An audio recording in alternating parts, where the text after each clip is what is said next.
I'm Merritt Ansa, and you're listening to the Devoted Dreamers podcast, the podcast for dreamers, creators, and makers who are eager to wake up in the morning with the confidence to say, this is who God made me, and this is the dream He's given me. If you have a dream on your heart, but you're confused about how to move forward, or you have fear, anxiety, and you worry that you're not enough, you're halted by comparison because somebody else is already doing your dream, or you're struggling to believe there is anything God could ever use you for. Welcome to Season 7. You're about to receive the encouragement you need to pursue that dream. Through the stories of women just like you who have faced their fears, fought back lies, taken bold steps, and are still in the middle of it. Stick around and you will be emboldened to take the next step. Grow in confidence in your identity in Christ, become sure of His faithfulness in your life, and be inspired by the good He will fuel through you in the world. Because, sister, the victory is already yours. Hey dreamers, life continues to go on day by day as we in America and certainly elsewhere in the world are under shelter-in-place orders due to the coronavirus. And that being said, let me just give you a little bit of behind the scenes on this episode and all the ones to come. So whether you are a regular listener or coming to the podcast just now for the first time, I have to admit to you that pretty much every interview you're going to hear going forward between now and the end of May was recorded prior to the beginning of this crisis. And that pretty much means it doesn't come up because we didn't know it was going to happen, but you're going to be listening to it after we already know what's happening in the world. And I will say I'm grateful to have been able to work ahead so much because podcasting hours are just really limited and maybe even more so now. And this is just the way I need to work. But what that means is I'm having to really think and consider each episode and what it's going to bring to you, the listener, in the midst of what we're living through right now. This is such a unique time. And in the case of this week's strategy session, I've been talking about doing these every other month. So maybe you heard last time with Natalie Arndt, but I'm going to say, first of all, I love doing these. It's super awesome to get on a call with a listener and sort through one or two things she's really struggling with related to her dream. And my hope is that maybe something that we touch on here today and in a future strategy session, that it might connect with where you are with your dream. And this week, we're talking to Ashley Johnson. And, she launched a nonprofit just, I want to say a week, really recently prior to when we talked. So she was in that we've just launched its very exciting phase when we spoke. And since then, since we got off that call in mid-March, we have talked via email, and it was shortly after the restrictions were put into place about everyone stay home. And I will tell you, the struggle is real. She is currently asking some big questions like, what do I do now with this nonprofit now that the whole world is shut down? And was this a terrible time to start something new, specifically a nonprofit?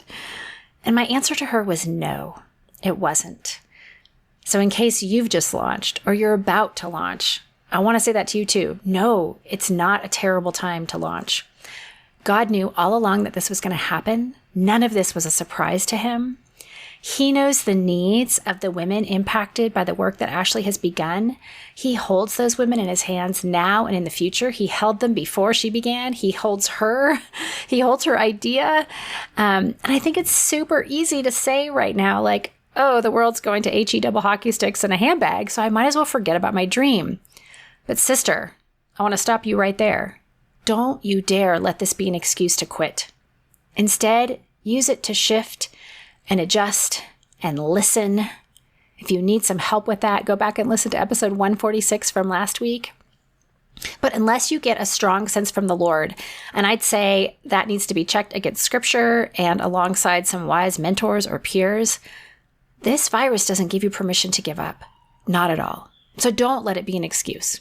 I also want to stop for a minute and thank today's sponsor, Faithful Counseling, who you will hear more about later in the show. I'm super excited to share them with you. But for now, let's get into the strategy session and learn more about Ashley Johnson's dream.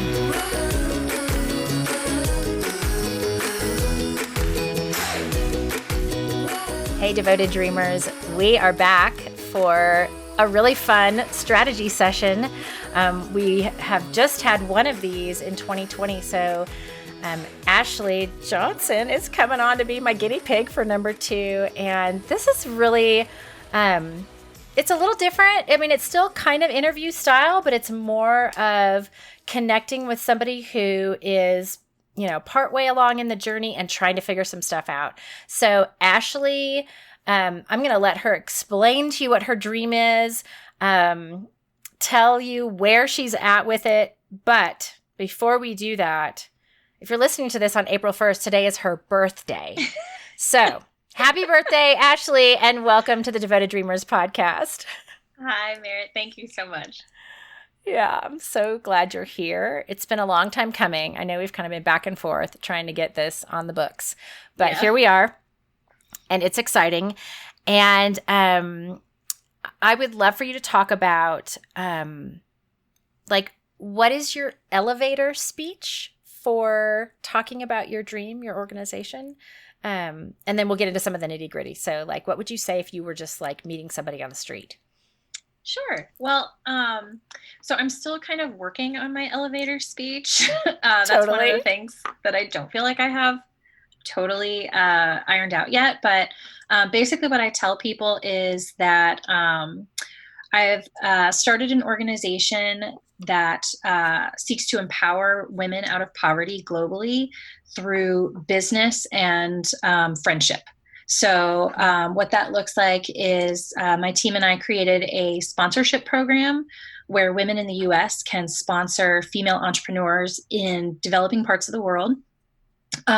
They can kind of develop a friendship with them. They can write letters, send photos, pray for them. And then their sponsorship fees actually fund local nonprofits in those areas that are helping those women start and grow businesses, gain employment opportunities, get life skills training, literacy training, things like that. So that's awesome. Compassion International only for adults. That's how I like to put it. And specifically right now, women, right? Is it are you really targeting that group? Yes. Okay. Yeah. Awesome. Yeah. And so as of this day that we're recording, I know that you have received your 501c3 nonprofit status. So you're totally official as of the end of 2019. Is that right? Yes. Yep. So that's exciting. That is huge. Yes. That was a 6-month process. Oh yeah. Whenever somebody says, I want to start a nonprofit, I'm like, are you sure? Yeah. You need to know what goes into that because that is a big deal. It's not nothing. Yes.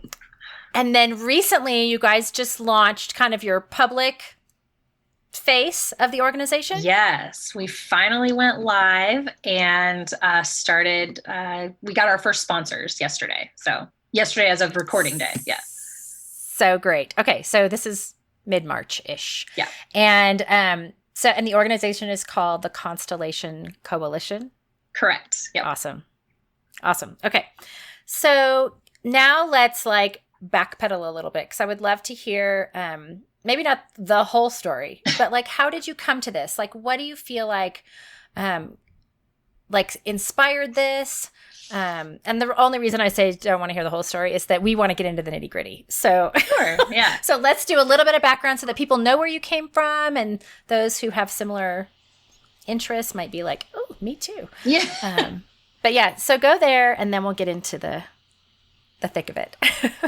So this for me started about 8.5, almost 9 years ago when my first child was born. I would spend my 2 a.m. and 3 a.m. feedings. Basically, I'm feeding my screaming child. And all the while, all I can think about is there's a woman in the Philippines right now who is too malnourished to be able to nurse her child, and she's too poor to be able to buy formula. So she just has to listen to him scream. And that's what I am thinking in my hormonal state at 2 a.m., feeding my own child. And that was kind of the moment that I felt like God was starting to impress it upon me that he was calling me to help women in poverty, specifically mothers, to be able to care for themselves and care for their families.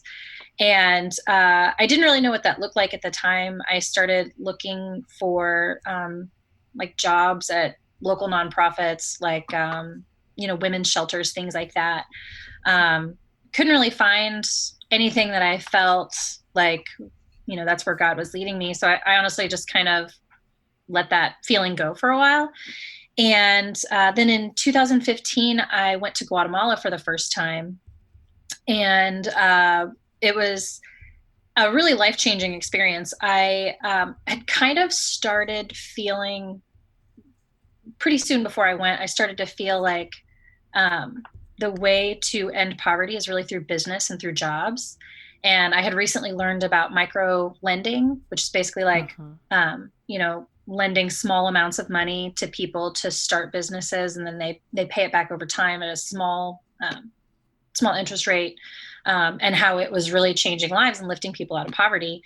And while I was there, I actually met a man who, for the safety of his family, we'll just call him Enrique. It's not his real name, but and he was a bag maker. He lived in the largest urban slum in Central America.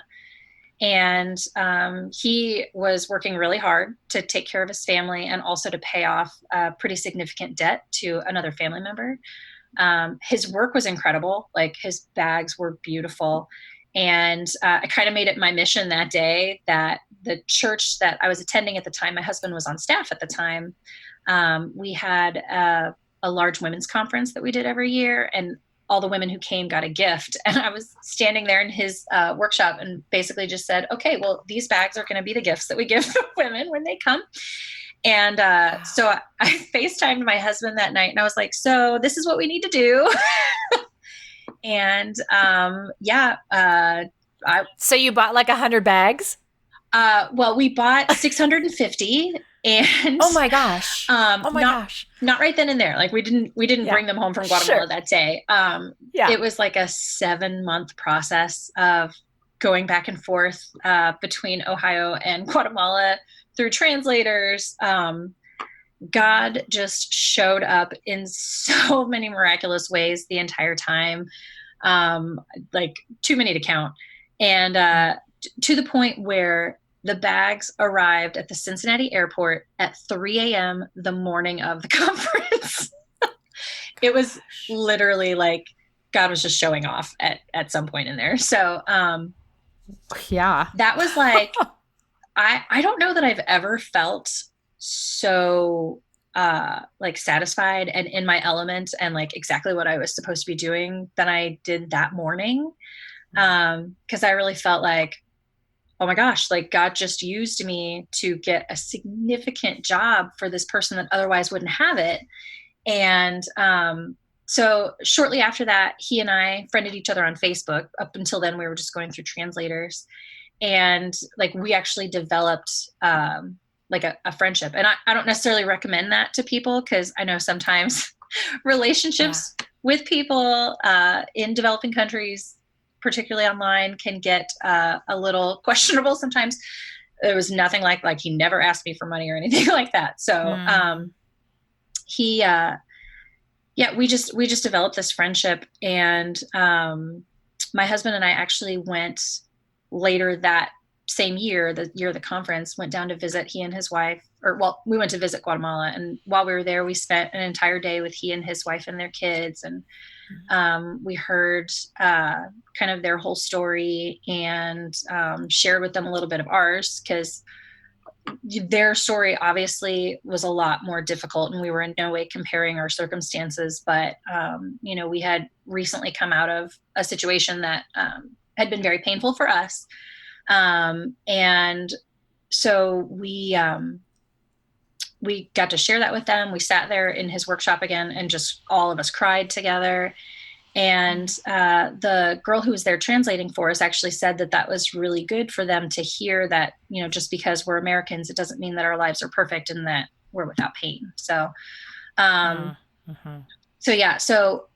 we left that trip, and we both really felt like we wanted to do something to help him. And I think he kind of thought maybe we were going to start a business here where we were going to sell his products here. And we really wanted to help him be successful where he was.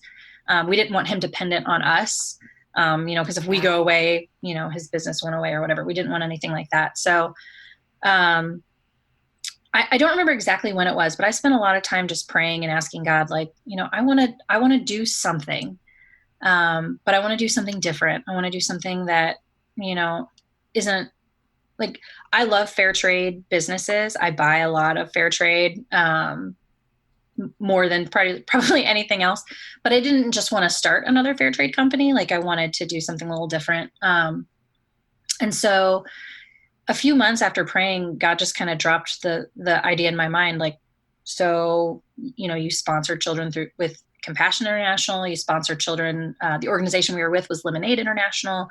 Why not create a program where people can sponsor entrepreneurs? And I was like, why not start an organization where people can sponsor entrepreneurs? So that's really where the idea started from. And that was, I guess, 2016.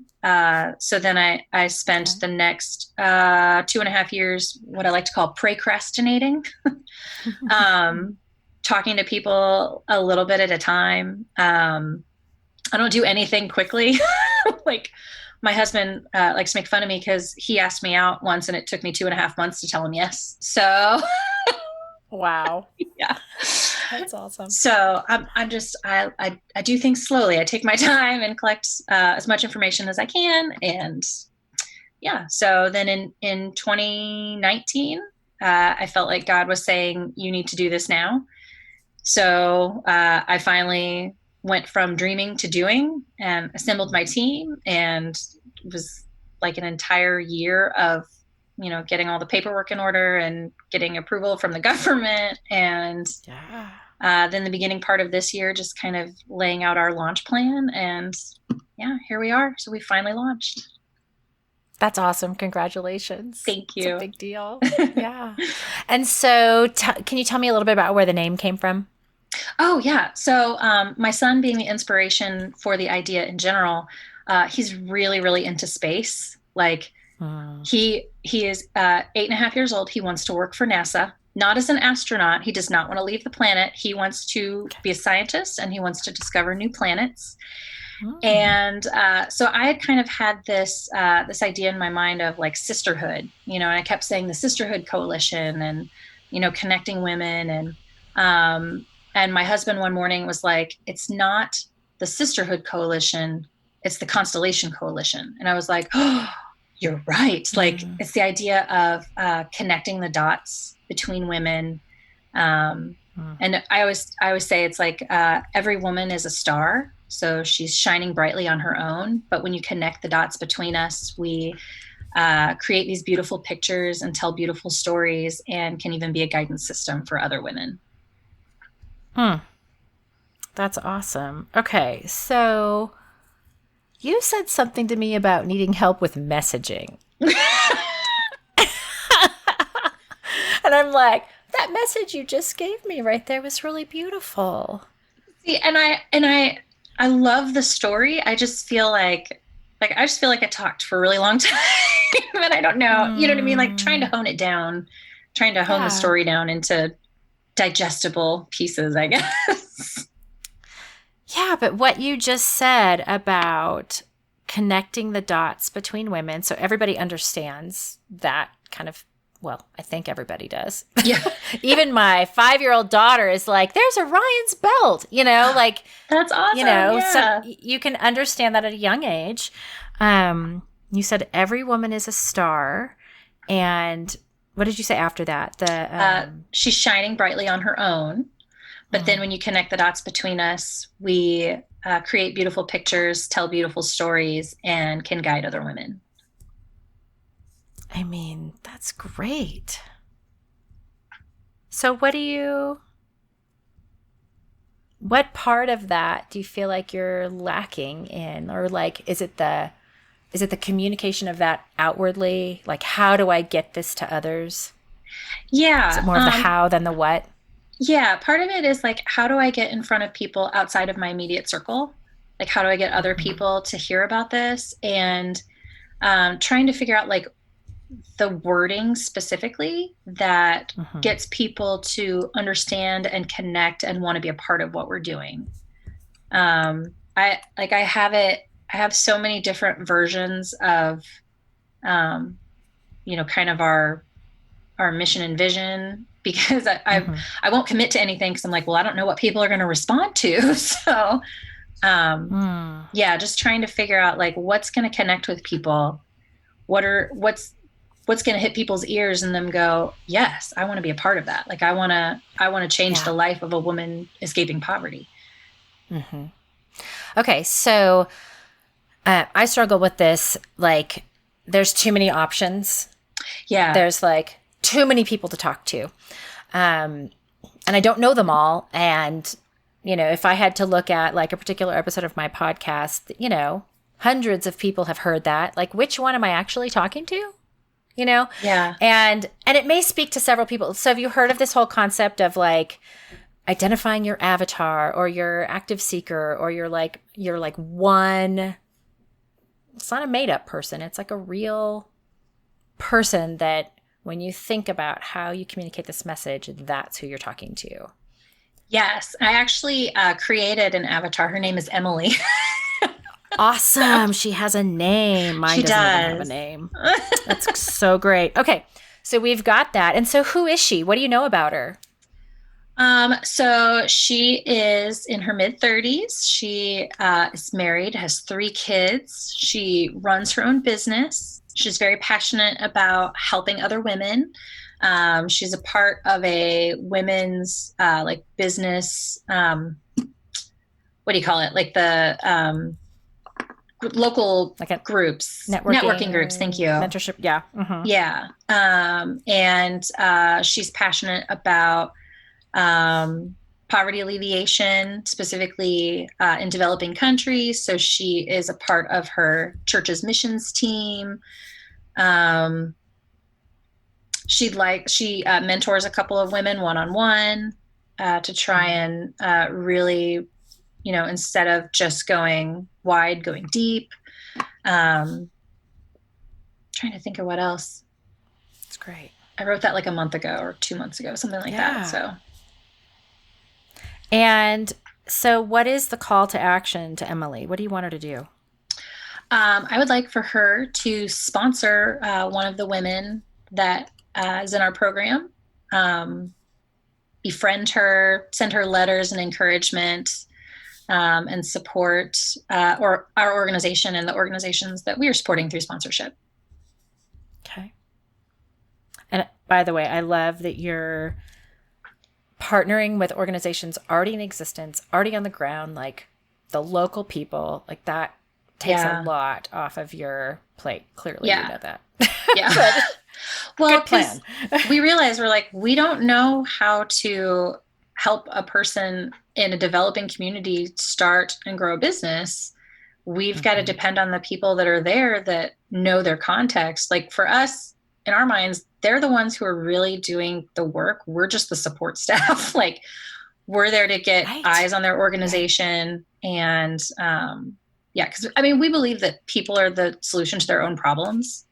Like I am not trying to come in to tell people what to do.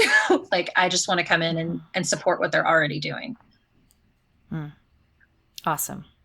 Okay. And so how many Emilys do you know, have you talked to, are part of this? Well, you mean like how many sponsors do we have? Yeah. Okay. Sorry. No, that's okay. So we have 9 women available for sponsorship. And right now, 6 of them, like at the time of this recording, 6 of them have been sponsored. So we have 3 women left to find sponsors for. Okay. But I imagine that if you had more sponsors, you would find more women to sponsor. Yes. So we've partnered with an organization out of Romania called Forget Me Not Ministries. It was started by a friend of ours from college.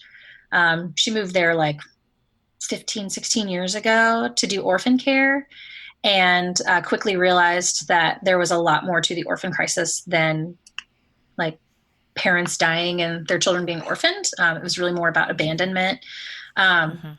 So her ministry has gone from orphan care to more holistic care, including this program that she does with the women in her community. And so we're we're starting with her basically because we know her, she knows us. Like, it's kind of a safe way to get started and feeling like we can be honest with each other and give feedback. But our goal is definitely to go multinational. Like, we would like to partner with other groups in other countries. And like I really want to empower as many women out of poverty as possible. Yeah, absolutely. So what I'm hearing is that you have like a really solid foundation for like where the money's going. So it's not like you have to convince somebody like, we're legit, you know, you're partnering with right? I mean, that's part of the issue when somebody hears about a brand new nonprofit. No, that's true. They want to know their money's going to a responsible source, that it's actually doing what you say it's going to do. Because why do people give? I mean, they want to feel good about making change. And I mean, and this is huge because I feel like you could tell some really good stories, you know, over time. It doesn't happen like overnight, you know, but this is and that's like where the legit. Sponsorships come in.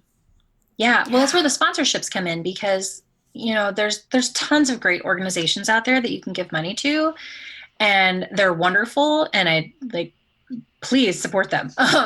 But you know, a lot of times we give money to places and we're like, we don't really know, we don't get to see the face of the person that's benefiting from that on the other end. And I'm like, no, I want to get to know that person. I want to know how, you know, my donation is changing their life. And so that's kind of where the idea of sponsorship came in was, you know, you actually get to see exactly who you're helping, who your finances are benefiting. And then you get to, hopefully from afar, get to kind of watch their life change because of it. Yeah, that's awesome. Okay. And so you've got 6 sponsors, and you told me earlier that you've got a board that's in place. So others who are supporting you in this process. How many of your board members are also sponsors? 3. Okay. Great. That's a good balance. How many board members do you have? 5. Okay. Yeah. So more than half. That's good. Yeah. Hey, dreamer. I hope you're loving this conversation with Ashley as much as I am. I wanted to pop in for a minute to tell you a little bit more about our sponsor, an incredible company that I am so personally grateful for right now called Faithful Counseling. I'm recording this on day 18 of social distancing for our family. And I have to admit, I'm really struggling with my emotions right now. We're dealing with some parenting difficulties because we are in each other's faces 24/7, as well as just grief over what we are experiencing with the coronavirus in our world right now. It's been really, really hard. But God knew. Earlier this month, I started seeing a counselor through Faithful Counseling. They provide traditional mental health counseling from a Christian perspective, all of it online. And seriously, it has been such a blessing. I love this situation, this arrangement so much because once you're ready to go, you can get started really quickly, like in less than 24 hours. You just fill out an application and Faithful Counseling will match you with a counselor based on your specific needs and preferences, including how much or if you desire prayer or other spiritual disciplines to be a part of your counseling experience. Everything is hosted securely online through their platform. You don't have to go to an office. Clearly, we can't right now, right? But you just can send secure chat messages 24 hours a day. You'll get timely, thoughtful responses, as well as the opportunity to schedule weekly video or phone sessions from the comfort of your own home. Even in your PJs, if that's how you're rolling these days, because aren't we all? Anyway, my counselor has asked some great questions to get our relationship started, and she's been so perceptive and intuitive about what might be going on with me. And I love that there are multiple ways we can connect through this really difficult time. Faithful Counseling is more affordable than traditional offline counseling, and they even have financial aid available if you need it. And right now, there's a special offer for Devoted Dreamers listeners where you can get 10% off your first month when you use my link, which is getfaithful.com/dreamers. That's right, getfaithful.com/dreamers. Counselors are available worldwide, wherever you are, for all you international listeners. And Faithful Counseling's network of counselors have a broader range of expertise than you might be able to find locally in your own town if you were to search for somebody on your own. So if social distancing has you climbing the walls, fighting with your spouse or your kids, or let's be honest, your parents, or even if you're just trying to figure out what to do with the range of emotions you're dealing with right now, I can't recommend Faithful Counseling enough. That link, one more time, is getfaithful.com/dreamers for 10% off your first month of online counseling. Now back to the show. And so if we wanted to solve, or at least make a plan to solve, like one issue today, what would you say is like your greatest need that we could cover here? Well, other than me like sending you $1 million. Okay. Right. No, really for me, it's just about how do I get this in front of people I don't know? Yeah. Because right now all of the sponsors are people in my immediate circle, and I'm so grateful to them for that, because I'm like, you guys are putting a lot of trust in me, and I really appreciate that. But yeah, I really want to get it beyond just people that I know. Yeah, absolutely. Well, I mean, one simple way is to go on a podcast. Do you know anybody? Oh, sorry. No. I mean, but I do think that's what a lot of people are doing these days, is like, how do I get my message out? Find ways to share that on some relevant podcasts. And the good news is I hear of like 2 or 3 brand new Christian podcasts like every day. So well, I'm a podcast junkie, so I listen to a lot. Yeah. And yours is one of my favorites, just so you know. Oh, thank you. Oh, I think I have a little baby joining us. Sweetie? Hi, Mama. Oh, yeah. Do you want to say hi? Oh, big girl. How come you're wet? Hi. Hi. Hi. Oh, boy. That was adorable. Admit there was a child that popped in, and we're probably editing that part out, but I kind of figured, yeah. So, I mean, that's one way, but I don't just want to like give you a list of like, you know, random things to chase. Sure. So, I mean, for sure, put that in the back of your mind that I do feel like people would want to know about this. And so, you know, a little bit your job becomes, you know, PR. You know, how can you find free ways to promote what you're doing? Right. And really, it's knowing as much about Emily as possible and where she's hanging out, like what podcasts she listens to, and, you know, what Facebook groups she's in, and who does she hang out with? I mean, I would really, especially here at this beginning stage, consider, you know, your board and your current donors are your inner circle. And maybe there's a way that those people, you can kind of like bring them along for the ride. Like they're already on board. They're already your biggest fans. And how can you empower them to connect with their network in a way that that really elevates their role? You know, instead of like, here's a checklist about how you can help us, you know, like maybe spend some time, you know, once a week, once a month, like brainstorming, like, okay, what are some ways that we could find more people like you who, you know, A, have the means, B, have the interest, and, you know, are reachable in whatever format, you know, you guys feel capable of, you know, participating in. And it might not just be you doing, you know, the podcast interviews or the Facebook group hanging out or whatever. But I mean, right there, if you've got 6 donors and, okay, 2 more people who are board members and you, that's 8 people, right? Who... I'm sorry, I'm on the board as well. So... Oh, you're on the board as well. Okay, so 7 people. Yes, yep. But that's, you know, if everybody was kind of on board with what it would look like to communicate the message and and also thinking about those people's strengths. So some of them will be more extroverted or introverted, or, thinking about like, where could they help you spread the message? And I think, you've got great opportunity for amazing stories to tell. Yeah. Like what this can enable is incredible. Yeah. It's like, that those microloan things are amazing when they're done well. Yes. And it empowers people, and it's not a handout, it's not a handout, it's a hand up, that whole thing. So I just feel like there's a lot of opportunity for it to not just be you, sharing the message. Let's see.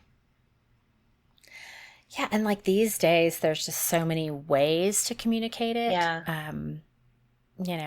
I just getting on lives. Yeah, I know. I'm not great at lives. I knew you were going to say that, but your hair is washed and mine's not. So I've done 2 lives. I did one initially to like announce to everyone that I'm friends with on Facebook, like, hey, I'm doing this thing. And that one went pretty well, but I had essentially a script. Like I had written it out. I had memorized it. I had studied it. And then I started my group and I felt a little safer. And so I went one day to just kind of share Enrique's story, and I didn't script it. And so I ended up just like rambling for 10 minutes. And then I went back. I was like, that was a lot longer than it should have been.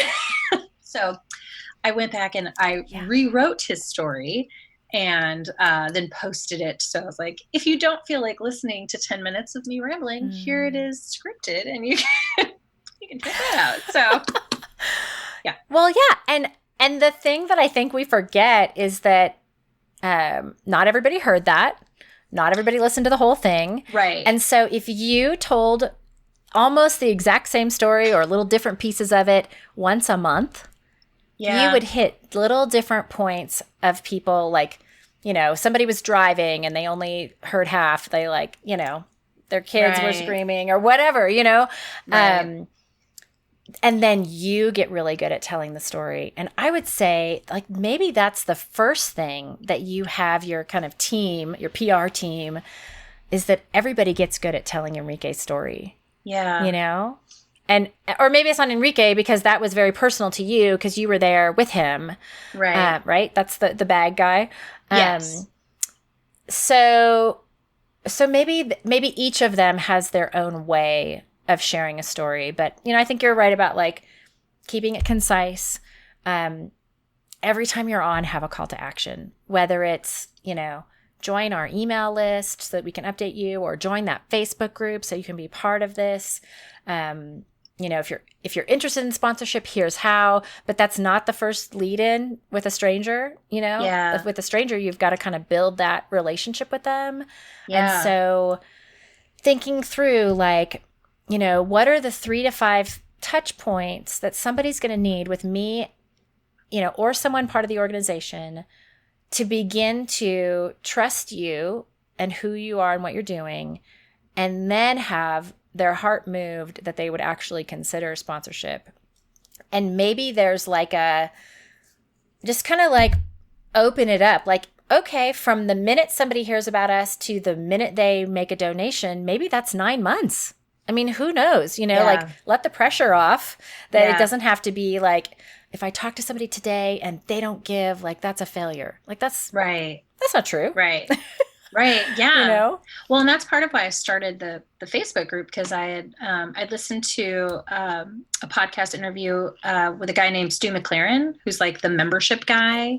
I know that guy's name. Yeah. Yeah. And he was talking about a launch, and he was talking about how you want a long runway to a launch. And as much as I'm already thinking like I have 3 more women that have to get sponsored, like at the same time, I'm thinking I wouldn't have had the 6 that I did if it hadn't been for this group that I started, this long kind of runway to getting to this point. So, yeah.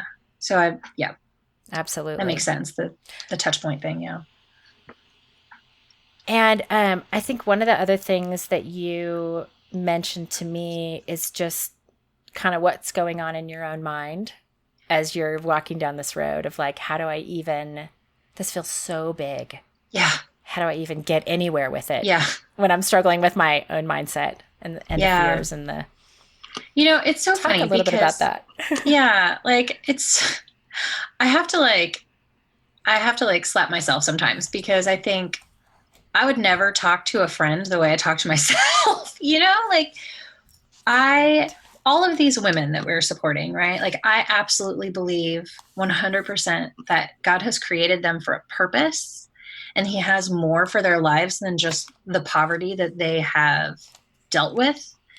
And, I have other friends who want to start businesses, and I'm a little bit of a business junkie. Like I've started a couple in the past. And I love it. I think it's fun. And so anytime a friend tells me that she wants to start a business, I'm like, let me give you 1,000 resources that you can use, because you can absolutely do this. But then when it comes to me, I'm like, why do I suddenly think that God would give me this dream only to like not do anything with it? Or, you know what I mean? Like, why would he give me this desire in my heart if he weren't going to bless it in some way? Like, and I think it's just when it gets hard, I immediately go to that place of I've done something wrong, or this isn't where, God is taking us. But when in reality, I mean, how many stories in scripture are there of people going through hard things in order to get to the place that God's taking them? So yeah, and this is something I battle just even in my own spiritual life of, right. feeling like God is, a police officer waiting to catch me in a speed trap, or, you know what I mean? A principal wanting to send me to detention, even though I know that's not true. And he's made that clearer to me in the past year than I think ever in my life.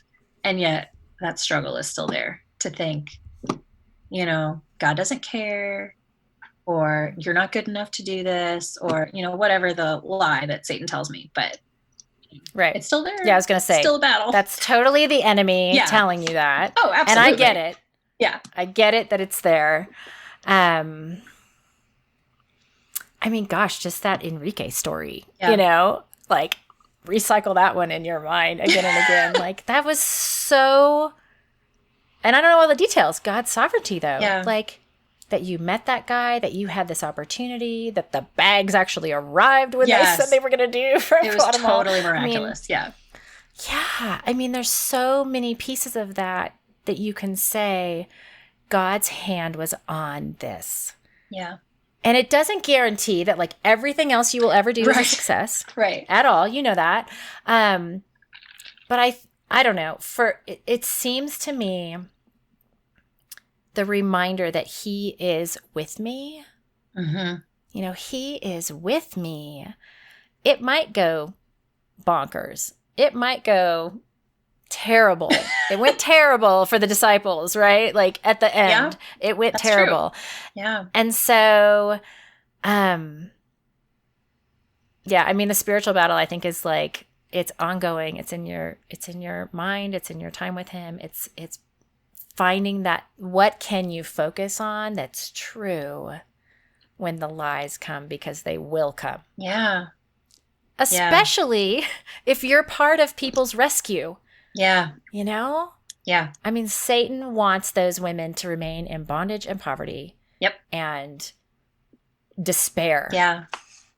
Absolutely. So. Yeah. Yeah, I would say gear up for a battle, because I know. I've thought of that too. And I mean, and I know, and I'm in your group and I don't see the posts a ton, but I know that you have asked for a ton of prayer. And so, you're already on that bandwagon. I don't have to tell you, like, ask people to pray for you. Like, yes. But maybe that's another way to connect with the 7 women who are in your inner circle. Like, if there's a prayer warrior in there, have her lead to some like opportunities for you all to, be together, pray together, and be really realistic about the battle that you're in. Yeah. And that just because you might not see fruit today or tomorrow or next week or next month, it doesn't mean that you're going down the wrong road, or that God isn't with you in it, or that this is like a silly idea. Yeah. You know, who am I to do this? Yeah. Like, oh, I mean, I already see the face of those women on your website. Like, they're really grateful that you're doing this. Yeah. It's changing their lives. So, I don't know. I mean, and then the other thing I guess I would say, like you mentioned imposter syndrome to me, and yeah, I just want to encourage you, like, to take the pressure off. Like, it is not about you being good enough. It is him. Like, he's enough. He's got this. This was totally his idea in the first place. Yes. You know, he would totally be doing this without you if you were like still procrastinating. Yeah. He's like, fine, I'll go use this other lady over here or this other guy or whatever. Yeah. But I mean, take the pressure off. Like, this is his ministry. And so do what you know to do next.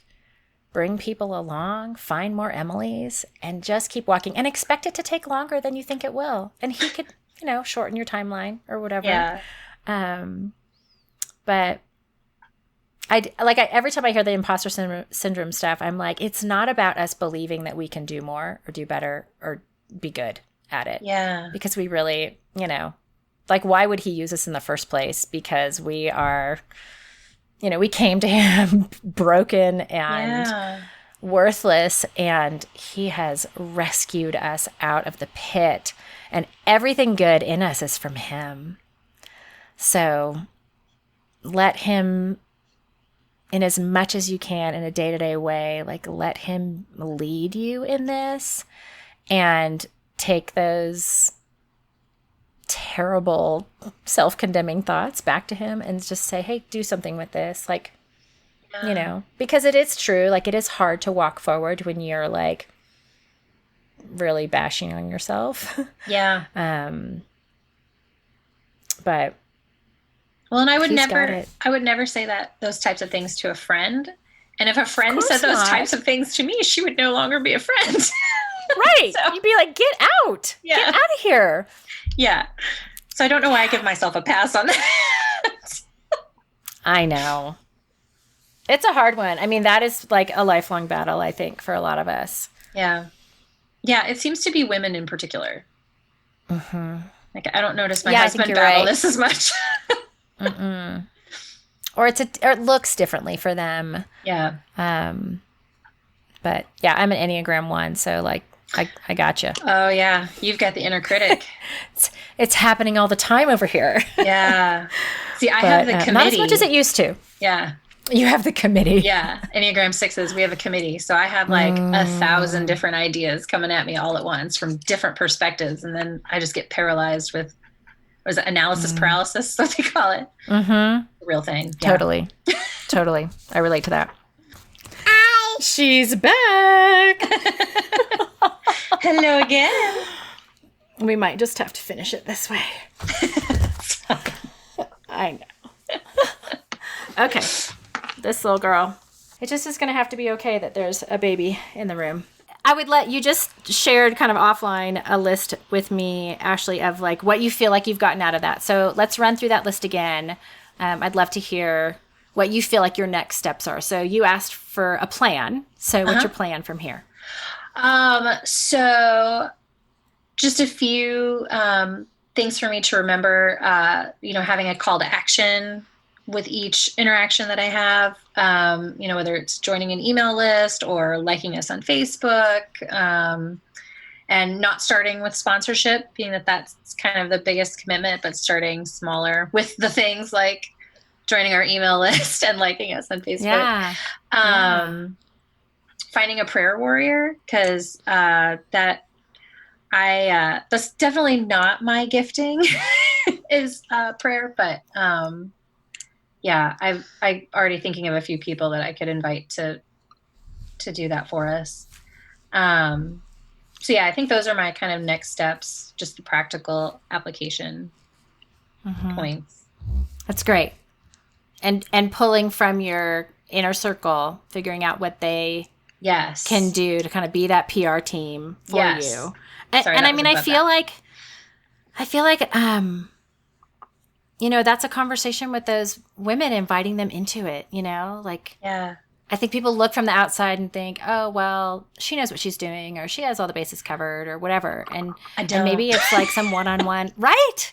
Yeah. So it's some one-on-one conversations with those people, and maybe saying like, hey, what is like something that you just love to do? And, we always have a hard time seeing our own greatest gifts, because it's like the thing that comes so naturally to us or whatever. Yeah. So if some of those people, pointing that out, and then figuring out like, hey, why don't we just figure out like what would be the best way for you to not only support the organization in the way that you currently are, but like multiply your commitment, or it's not commitment, it's multiply your influence on the Constellation Coalition by using this, whatever this gift is that you have, to, get the word out. Yeah. That kind of thing.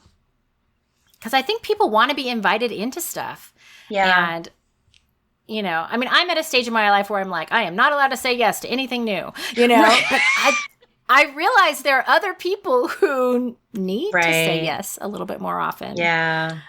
Or have the bandwidth and the availability to do Yeah. so. Or just waiting for somebody to be like, I know. you're an amazing prayer warrior. Would you do this with us? Yeah. I know. My husband always tells me not to assume anyone's no. And I do. Yes. I assume people's no all the time. That's great. Oh, you have a helpful husband. I do. That's so awesome. I do. Really good.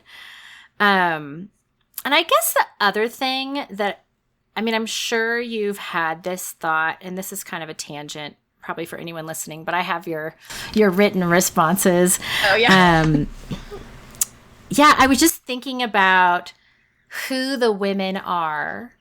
And one of the things you said was women in the States, that God wants to reach many women, not just those living in poverty, but women in the States who feel like they have no real way to make an impact. So in some cases, you're looking for that person who's just waiting to be invited, you know? And in some other cases, it's like, we really do live in privilege here, and we have no idea how privileged we are. Yep. And so, be looking for the woman who God is going to shift everything for her. Yeah. Spiritually, emotionally, mentally, because she's exposed to something that she never knew of.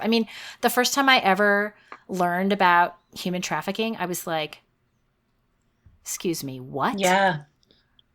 And it tears you apart, because you're like, I cannot imagine my daughters going through what other people's daughters have experienced. And so as we begin to kind of understand our own poverty and how we don't really recognize so much because of our privilege, I think God changes us in that. So I feel like what you're doing is so much bigger than the sponsorship. Yeah. It's life-changing. God is going to use this to change lives, because that's the business he's in. Yeah. And so it's really exciting. Yeah. It's really fun. Thank you. Are you still terrified? Oh, absolutely. Absolutely. Okay, well, that's probably a good place to be. Can I pray for you? Absolutely. Love to pray for you. Okay. Heavenly Father, oh Lord, this is just so cool to see the work that you're doing in and through Ashley, and this ministry, this nonprofit, and the women who have come around her, and the men too. I'm sure there's more men than just her husband who are cheering her on, Lord. And God, I pray that this conversation would just provide some practical next steps, that you would help her to have a plan for the next one thing to do, because we do get overwhelmed by so many things to do. So maybe it's a numbered list. I don't know. You lead her in that. But God, would you do the work? Would you show her what you have for her as She is your hands and feet building this ministry here to the women in the States and to those who are abroad. And we do pray for the 9 women that are either waiting for sponsorship or have currently been sponsored. Lord, we pray that you would do a work in them, that you would lead them to the just like the resources and the tools that they need to grow their businesses in effective and fruitful ways, that you would be lifting them out of poverty through, what is really just kind of a small gesture here. I mean, it's not a small thing to choose to sponsor somebody, but in the grand scheme of things that you could snap your fingers and do it overnight, like you're letting us be a part of it. You're letting women serve and be changed and give. And I pray that the hearts of those who are connected to the Constellation Coalition would just be softened to what you're trying to do in their lives, whether that is taking them out of like a physical poverty or a spiritual poverty. Whatever work you have here, God, we just praise you for it, because it is so much bigger than what we can see here on the surface, Lord. And just be with Ashley. Help her to see your hand. Help her to know that you are with her. And Lord, make it really evident. We just pray that, in simple ways, you would show her that you're there and that she's not alone, that she doesn't have to be good enough, that you are all the things, that you are supreme over all of this and sovereign, and that you know the end of this story. You know where it lands. And so help her to trust in that and to believe just in your mighty power, that this is a work that you have gifted her with, and that you're going to bring this dream to fruition. We don't know when, we don't know where it's going to go or what the date is going to be when all of poverty is eliminated. But we're confident that you are working towards that, just because that's what your word says you're doing, is that you are going to redeem all the things and wipe away every tear. We cannot wait for that day, and yet we are waiting, and we're trusting that you're going to do a work in and through us until that day comes. Lord, thank you for this time and for this precious woman and for her ministry. And we pray it all in the name of Jesus. Amen.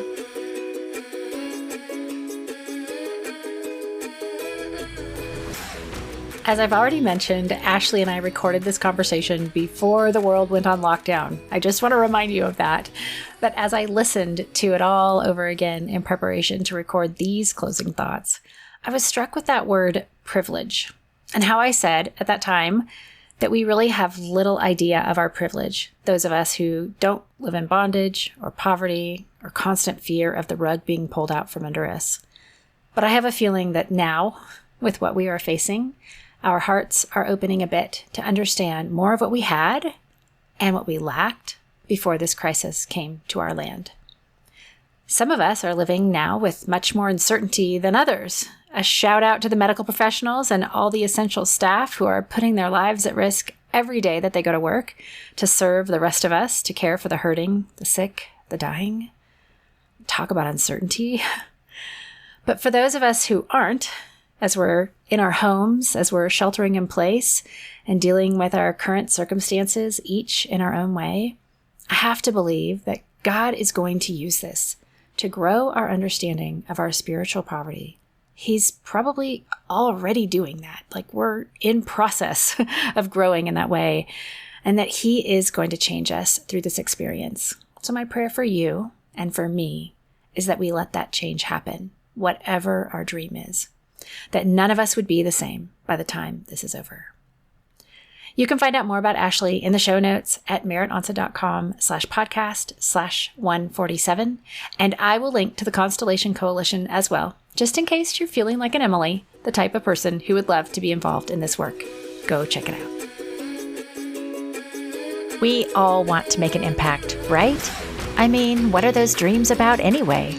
Well, here's a quick way to do that right now for someone who needs what you just heard. Will you take a screenshot of this episode, tag me at MeritJO, and share it in your Instagram stories so that together we can get this encouraging message into the earbuds of the women who are ready to fight back fear, trust their identity in Christ, and unleash the dreams He's given them for their lives. It's so simple to do, and they will thank you for your recommendation. Then, before you go, if you were encouraged by today's episode, don't forget to subscribe and leave a review of the show over on iTunes so other dreamers just like you can find the podcast. Until next time, I would love to connect with you over on Instagram or in the Devoted Dreamers Insiders group on Facebook, where you'll find a community of like-minded women who love Jesus and are in the midst of pursuing the dream He's placed on their hearts.